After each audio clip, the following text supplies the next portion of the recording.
Hi, this is Jack Stanley, and yesterday I did a video and talked about Franco Corelli on what would be his 100th birthday the next day, which is today. And I received so many lovely messages and comments and people asking, please share some more. And so I thought I would do part two here and talk about a number of things and share some stuff that I noticed and learned from Franco and here on his 100th birthday, and his friend Jerome Hines, who introduced me to Franco, and of course when Jerry reaches 100, which will be this year as well, I want to do a tribute to him as well, because they were good friends and they had a lot of fun together, and I really enjoyed their company. And I love to sit down at the table and things that we would do at times, when I had the opportunity to just sit with them and have come over for dinner and stuff, and we'd sit down. A lot of times I get a phone call from Jerry, and, Jerry had that voice, hello, you didn't have to take a guess who it was. And he'd say, hello, Jack, you want to go pick up the Corellis? And so I said, sure, I'll go do it. So I, would hop in the car and take off to New York City, and then I'd meet the Corellis at their place on 57th Street, which wasn't far from Carnegie Hall. And, of course, I would meet them. I would wait outside because I didn't have a place to park. Sometimes I would have a place to park and I could go in, but this day, just speaking of this one day, there was no place, and I parked in the front, and I had to keep driving around. And I would wait, and I didn't see them come. And then the next time around, all of a sudden, I heard a loud voice say, "Hey, taxi!" And it was Franco smiling, beaming, and just joking around and waving and saying hi, and got him and Mrs. Corelli and dog into the car, and he said, he said, Jack, so good to see you again. And of course, he had a lot of power to his voice when he wanted to use it, and so I heard, "Hey, taxi."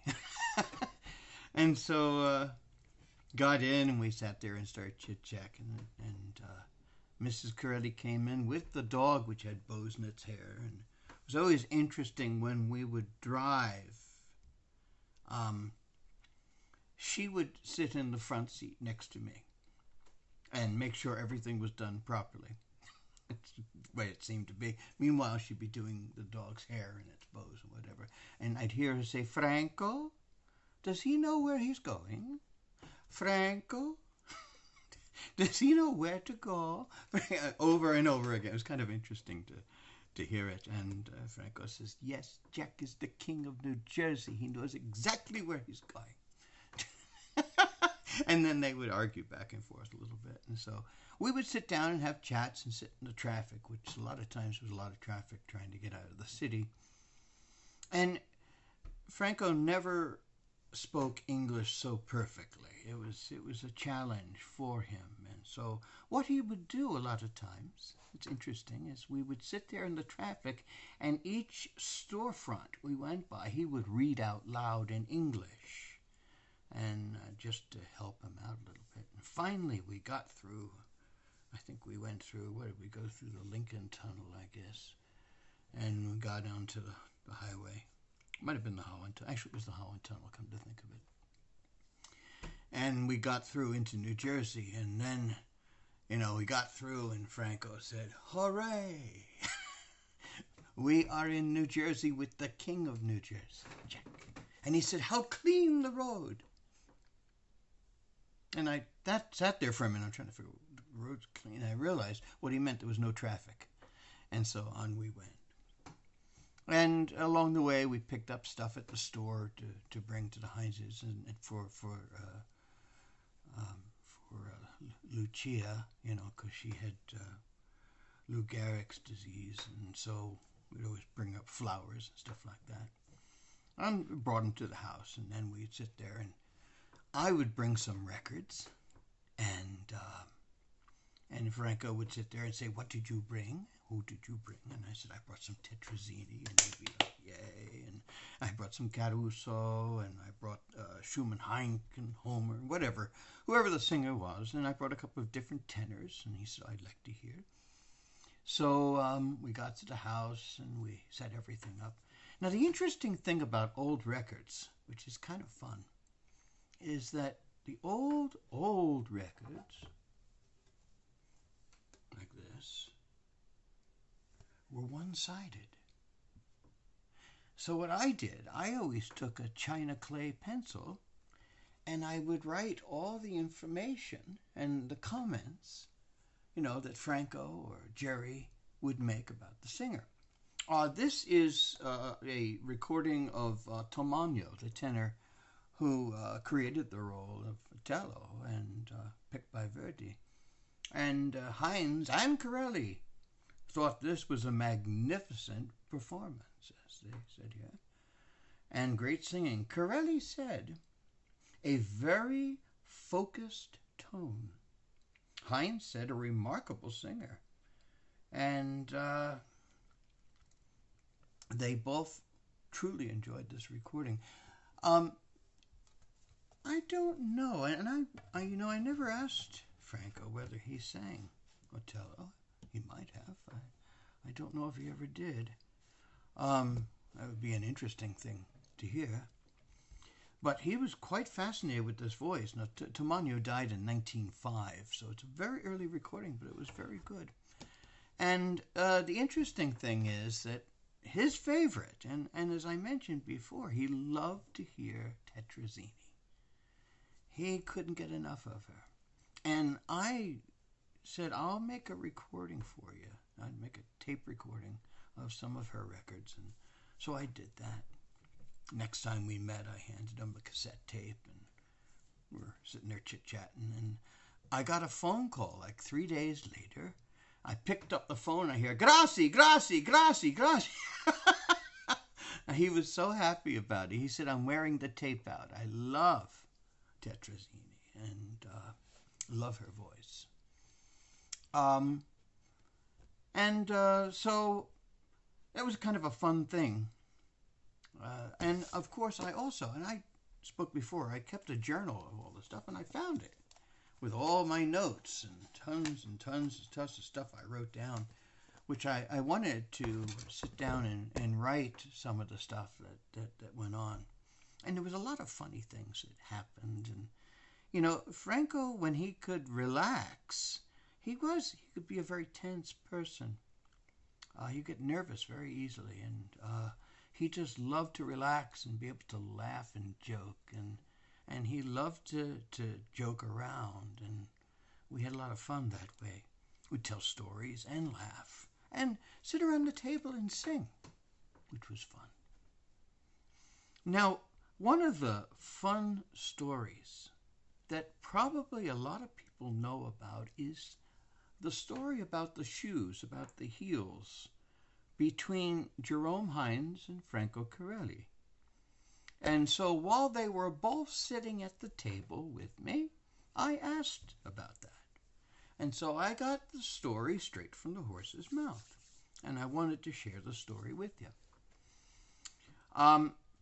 Franco kind of started the whole thing. He said in La Scala, he heard that there was a basso coming to sing, and that this basso was handsome, and he was 6'6". Now Franco was about 6'1", 6'2", and he was a little upset. He did not want to be overshadowed by this basso, who he didn't know. He just knew of. So he went to his dressmaker, and he said, "I want to have special heels put onto my shoes. That will make me 6'8" in height." The dressmaker said, "Okay." Now, the interesting thing is that Franco's dressmaker was friends with Jerome Hines' wife, Lucia. And so he contacted Lucia and told her the whole game plan. So she told Jerry, and Jerry had special shoes that made him 7 feet tall. So he said, you should have seen the situation when they had their first rehearsal. Out they came walking toward each other, balancing rather carefully on their shoes. And looking like two Frankensteins, because if you think about it, they had these ridiculous heels on their shoes, so each could be taller than the other. And Franco had no idea that Jerry was in on the whole thing. And so he was so shocked that every time they got together, he would always look at Jerry and say, no heels, no heels, no heels, no heels. And so it was fun to watch the two of them laugh about that story. And, of course, from that point on, they bonded and became very, very good friends. And no heels were shared. A couple of other things that are kind of fun with Franco. He loved to sing along with some of the records. And it was interesting because it would, it was just fun stuff. It was relaxing stuff. And so we would sit back there with Lucia and put on records, and she could, make hand gestures. She couldn't speak or anything. And of course, she would sit there and say which one she liked. And I put on a couple of Carusos. And Franco said, he's got a beautiful, sad voice. That's the way he put it. He has a very sad, beautiful tone. And he said, when I was a boy, he talked about his uncles. They were singers, and they also had farms. And he said he used to go to his uncle's house, and he would listen to their records and sing along with them as a kid. And he said he learned a lot about singing by listening to Caruso and listening to some of the other tenors of the time and listening to his uncle's records. And he said, but his uncle's records were really worn out. And he was looking at these records and saying, these are very clean. Are these the real things? And I said, yeah. I said, they're very, very carefully taken care of. I want to preserve them for the future. And so over time, we listened to probably 30, 40 different recordings. And then on each one, I would mark on the back comments and thoughts. And so it's interesting to get a sense of how Franco thought about some of the music and how Jerry felt about some of the music. And I love the way they used to play off of each other. Performers are performers. And even when they're not performing or singing, they would always have a little bit of fun and give and take and joke with each other and laugh. Now, Jerry had a son, Russell, who had Down syndrome. And Franco used to love to go play patty cake with him. He'd be doing that. And Russell used to just do this a lot. And Franco said he must have an amazing diaphragm. And so he would sit there and go, patty cake, patty cake. Can you say Franco? Patty cake. Can you say Jack? Can you say Franco? Back and forth. And he would do this for a while and play with Russell. And Russell loved it. And it was just fun. It was fun just to sit and relax. And we'd have dinner and chit-chat afterwards. And a lot of times I would drive them home at night. And a couple of times we got hopelessly lost. It was fun. And we were laughing our fool heads off along the way. We were driving back, and I finally found the proper road, and it was the Garden State Parkway in New Jersey. And we came to one of the tolls, which I wanted to pay to get through. And I just double-checked. I said, we are on the Garden State Parkway here, and the guy said yes. And Franco said, let us through. We are with the King of New Jersey. And we all laughed, drove on. Lots of other things to talk about. His habits. He was, I knew him as an older man. I knew him when he was in his 70s. But he enjoyed just singing and laughing, enjoying. And I could see any time. I remember we were eating one time, having dinner, and something came up that got him a little upset. And he was having a hamburger. And he wanted to get the ketchup, but he got so nervous he got salad dressing and poured it all over his hamburger. And he said, "Oh, what the hell?" I ate it. And, other things to mention, they used to talk about the stage of the old Met, which was interesting. They said that was a voice killer, that stage. They said the auditorium was phenomenal, but the stage, you couldn't hear yourself. You couldn't get a sense of what you were doing, and a lot of voices were damaged. And they both agreed that Callas suffered a lot because of the Met stage. And Jerry told me that he developed some scratches in his voice, and he realized he was over-pushing because he wasn't getting the feedback. Franco didn't seem to have an issue with that. He just let it rip, as it were, and always had these magnificent sounds. I mean, it's incredible. We'd be listening to some records and stuff like that, and I'd put something on. It was his, and he was kind of happy about that. And also, I showed him a book that had come out at the time that had a CD of some of his recordings that were not released, and they were like pirated, stuff like that. And he looked at it, and he looked at Loretta, and he said, "Look, Mama, we don't get royalties from this."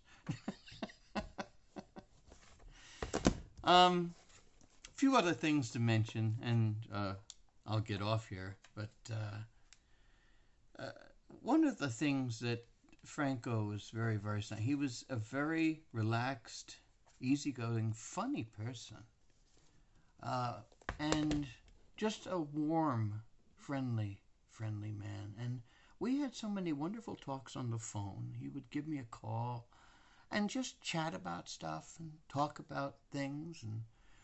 And of course, he asked me several times, he wanted me to go see operas with him, and really regretted the fact that I was performing and singing at certain days that he asked me to go. So we went and saw smaller things occasionally, and it was kind of fun to walk in. Sometimes, like Jerry and Franco, and I'd walk in with me, and the whole place would just silence, and they'd just look around and go, "Holy cow." And Jerry, of course, when he would visit like some of these small opera companies and stuff, and they were rehearsing and stuff like that, he'd jump right on stage because he was a phenomenal voice teacher. And he'd be, "Now let me tell you," and then Franco would sit down and say, "Let him do his thing. Go sit down. We'll sit down and talk."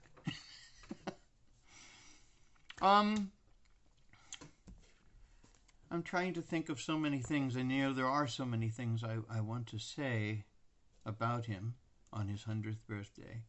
That he was a very nice man. He was very nice to me. He shared lots of wonderful things with me and taught me things. And he found I sang tenor, and he called me up and said, "Do you sing tenor?" He said, "Bravo, bravo, bravo." And so I got my bravos from Franco Corelli. It's kind of nice. The only bravos I ever got from an operatic tenor was from Franco Corelli, and I'm pretty happy with that, to be perfectly honest. I used to take them to the store sometime, and that was always a routine. And I'm going to do that in another video because I've been talking for a while here. But I let them loose in a supermarket they weren't familiar with, and Mrs. Corelli went crazy, and he went crazy, and it was an interesting story, which I'll share for another time. But the one thing to remember on Corelli's 100th birthday, that a friend of mine, who I was very lucky to know, And I knew him more as a friend than as a singer. I had a friend who I liked. I knew he was an operatic tenor and a phenomenal one at that. But he was also just one of these wonderful people that you could just sit down and chit chat with, and I really, really liked that. And he and Jerry were very dear friends, and it really kind of broke my heart. Franco wasn't feeling too well in the last year or two of his life. Didn't really get to see him. He was back in Italy. Sometimes coming into New York, but not often. The last time I saw Franco was kind of an interesting thing. I was working. I for a while, I had left Barnes and Noble, and I became the director of the Menlo Park Museum, dealing with Thomas Edison and recording. And so I set up a recording project, and I started recording the voices of many, many people on early Edison equipment. Jerry and Robert Merrill. And we fiddled with Franco a little bit, and he didn't like the idea of making a recording. He thought it was fun. He'd talk a little bit. He said he didn't want to sing. But the last time I saw the Corellis was in 2001. And Alicia Albanese used to have a gala once a year, and I forget. It was in Lincoln Center. I forget in which place. And it was a fascinating thing. I happened to be there. Sergio Franchi's widow, Eva Franchi, who I happen to know, and we had done some recording of her husband, she asked me to join her on one of these gatherings, and she said, "Let's go backstage." I said, "Okay."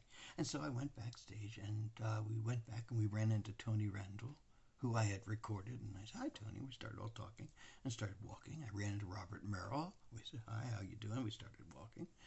And then I walked around, and we ran into a whole mess of folks, many of whom I knew, and there were the Corellis. And Franco yelled out, "Hey, Jack!"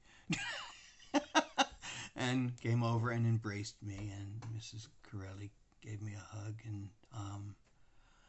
and we were all chitter-chatting back there, having a lot of fun, and there was a lot of great singers. I haven't mentioned half of them that were back there, and finally they had to come back and tell us all to shut up, because we were making too much noise backstage. But that was the last time I got to see them. And it's been quite a while now. He's 100 years old, passed away in 2003. And it was my honor, my good blessings in many respects, to get to know him, get to know Jerry, get to know Robert Merrill, get to know a lot of these wonderful old singers. And they all told me great stories and taught me lots of stuff. Not necessarily about singing, but about life and the various ways to look at it. And so happy birthday, Franco. All good wishes to a dear old friend.